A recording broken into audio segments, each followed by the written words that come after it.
Those who stormed this Capitol, and those who instigated and incited, and those who called on them to do so, held a dagger at the throat of America.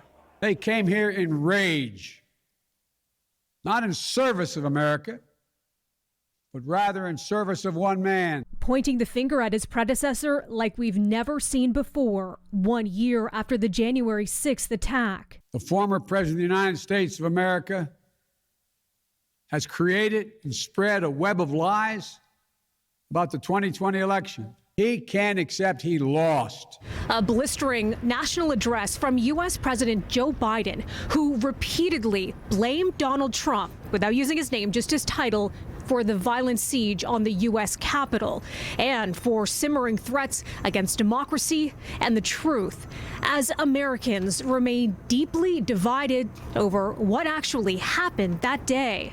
Now I ask all members to rise for a moment of silence. American lawmakers marking the first anniversary of the Capitol insurrection, with security stepped up. No specific threats, but federal officials reportedly warn threat actors will try to exploit the anniversary to promote or possibly commit violence. Thousands of rioters, possessed by equal measures of rage, conspiracy, and spurred into action by the sitting President of the United States. Violence erupted 1 year ago as a pro-Trump mob breached barricades, pushed past police, forcing its way into the Capitol building in a shocking attempt to overturn Trump's defeat in the 2020 presidential election. Politicians who'd fled and took shelter later got back to work, and Biden's victory was made official.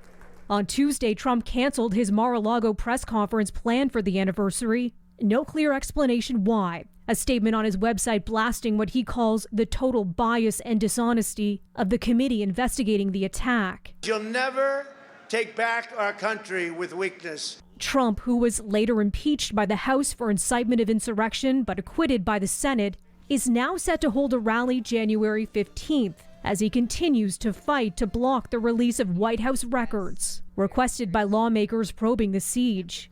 The committee now asking Fox News host Sean Hannity and former Vice President Mike Pence to cooperate with the investigation. The Justice Department remains committed to holding all January 6 perpetrators at any level accountable under law. The U.S. Attorney General on Wednesday said more than 700 people have been charged with crimes, hundreds more still at large.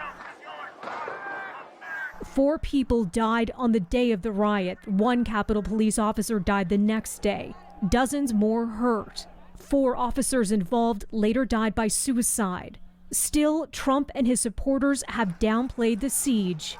A Quinnipiac poll found that 93% of Democrats considered an attack on the government, but only 29% of Republicans agreed. This was an armed insurrection.